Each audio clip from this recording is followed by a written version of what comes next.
While Ethiopia celebrates the inauguration of their $5 billion hydroelectric plant, Dam, the Democratic Republic of the Congo is quietly plotting something 16 times more expensive and twice as powerful as the Three Gorges Dam.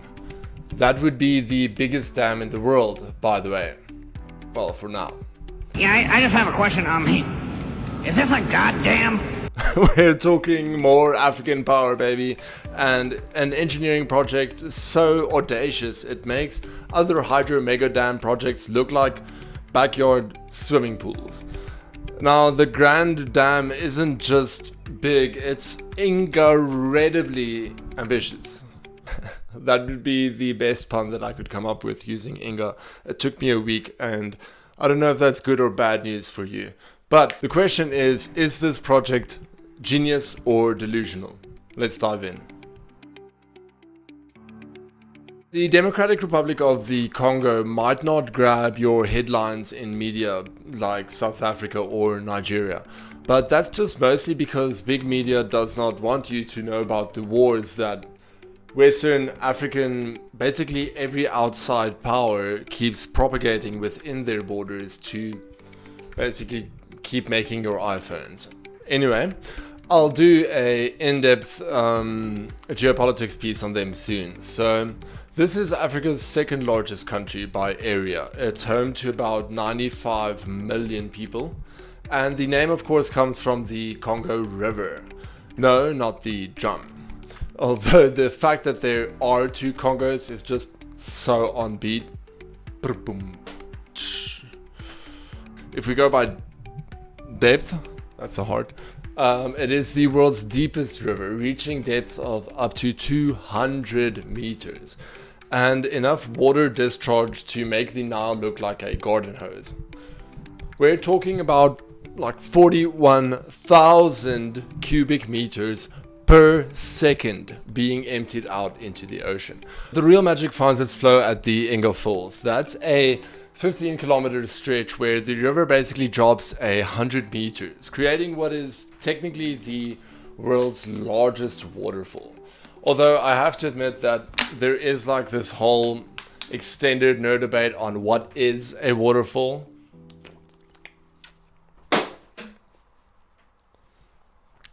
French kayakers tried to conquer these waters in the 1980s. All 7 died rapidly. That should tell you something about the raw power we're dealing with. There was one exception though. His name was Steve. His last name is literally fish, so that's probably why. The Grand Inga Dam project believes that the Inga can generate up to 44 megawatts of electricity. That is staggering. That's more than 50 times what the population of the Congo is currently using. And as I've mentioned, this isn't actually a small population. Electricity empowers the way to development, and the thing is, this plan is elegantly simple yet terrifyingly complex. Let's look at some details. We're talking 6 power stations feeding off of one diverted river stream. I'll show you the layout of the dam shortly. A 200-meter high diversion wall to redirect the waters of the Congo River, and 40 plus gigawatts of generation capacity, enough to power half of Africa. But an estimated cost of $80 billion in total investments required. To put this into perspective, the GERD generates about 6,400 megawatts and it costs $5 billion. Three Gorges generates about 22,500 megawatts. It costs $50 billion. The Inga Dam wants to generate 44,000 megawatts. That puts us at a rough estimate of the GERD at $781 per megawatt, Three Gorges at $2,222 too, probably repetitively forever, and the Inga at $1,800. First of all, just well done Ethiopia, that's way cheaper than the rest. Looking at the Inga and the Three Gorges, that's actually quite reasonable, wouldn't you say? But let's not forget, this isn't some recent pipe dream. It's about as old as pipes have been laying. The Belgian colonial government was already considering the Inga scheme, as those Westerners like to scheme, on the eve of their decolonialization in 1959. So Belgium basically had to handed over the DRC, their independence papers, and along with it, a note saying, here's a crazy idea, we were thinking of building the world's largest dam. The DRC government did take it seriously, and by 1972 the Inga I was constructed, and this is a more modest ambition. 10 years later, by 1982, the Inga II was finished, and it's slightly less modest. Together they've got a capacity of about 2 gigawatts. But ultimately the Inga I and II were barely brushing the surface of what is possible.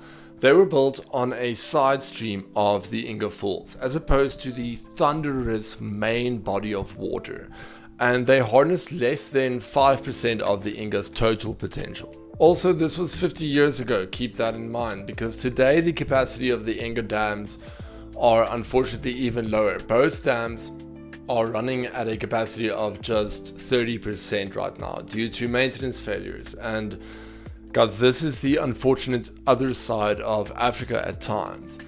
It does beg the question, if you can't keep 2 small dams running properly, building the world's largest, it seems optimistic. Okay, so the foundation stone was planned for October 2015, but construction delays pushed up that timeline to 2017 at the earliest. 2016, the World Bank cancelled their support due to local governance concerns. As I've mentioned, look out for the documentary and or go and look up on what's happening in the Congo.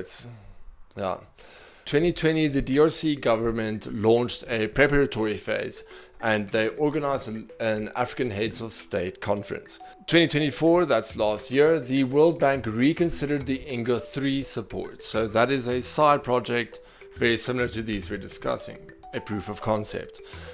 June of this year, the Congo secured an $1 billion World Bank loan to reboot the project.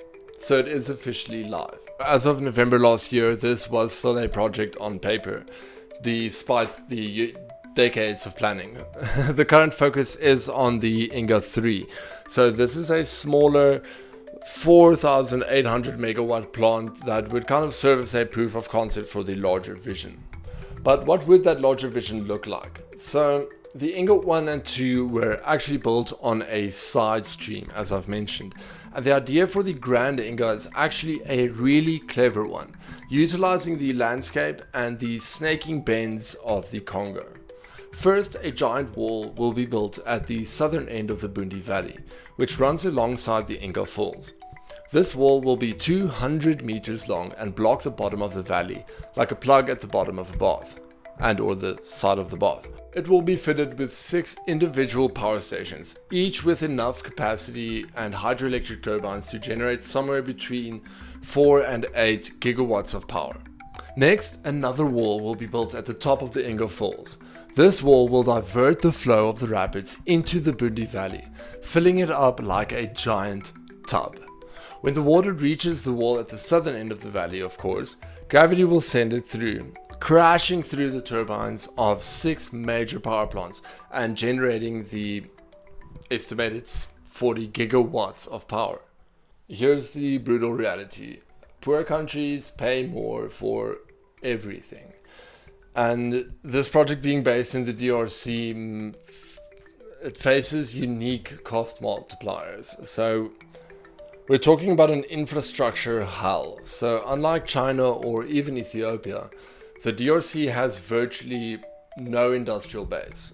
Everything. We're talking cement producers, turbine producers, steel mills, roads to bring things to and fro, skilled workers, engineers.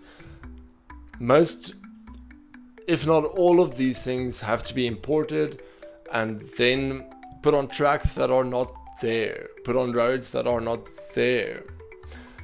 It's one of the most logistically challenging countries you could possibly work with. That being said, the existing Inga I and II dams operate at 30% capacity due to poor maintenance. Now, there is a lot of sympathy for the government. They do have a lot on their plate, but can they actually do this is the question then. This is complex engineering. This isn't just basically one dam. Think about the scale of this and why it costs this much. These are 6 interconnected power stations requiring massive coordination. Think of it as building 6 separate mega dams in one wall, working perfectly in unison and then connecting to a grid that somehow extends to Nigeria and to South Africa. So both of these countries, it's heartwarming to see we're backing this. South Africa and Nigeria both have shown strong support for this because we do have power issues. And as I've mentioned, this could power half of African needs. But it's going to take more than 2 extension cords to get from the Congo to South Africa. We have now recommitted ourselves to reviving the Grand Inga project. But let's look on that encouraging side. The World Bank has committed $1 billion just June of this year. South Africa signed a purchase agreement. Nigeria committed to another similar purchase agreement. Angola and a lot of North African nations expressed interest in long-term power purchases as well. Chinese state-owned Three Gorges corporations are happy to be involved and have been involved since January of this year. That is to say, this project lies somewhere between impossible and inevitable. And then just on the side, there is the human cost. There are 30,000 people living in the Bundi Valley. And unlike in China, where you can just move people because Xi's word is law, the DRC would need to handle this a little bit more sensitively. Apparently, there is also some talk of an endangered bonobo population. I did not do enough research into this specifically to know about the risks and or scale of the problem, but I believe it's at least worth mentioning at the level of research that I've done. Correct me if I'm wrong below, thank you. And then of course there is the African corruption factor. So the DRC ranks amongst the world's most corrupt countries. Even with international oversight, ensuring that $80 billion gets spent correctly and doesn't mysteriously disappear into, ironically, Swiss bank accounts and or Dubai gold.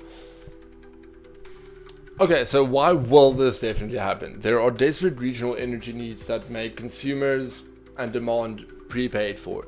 We see this by commitments of countries cross-continentally. There is Chinese expertise and backing because they do also want external markets, especially given the looming Third World War with their biggest trading partner.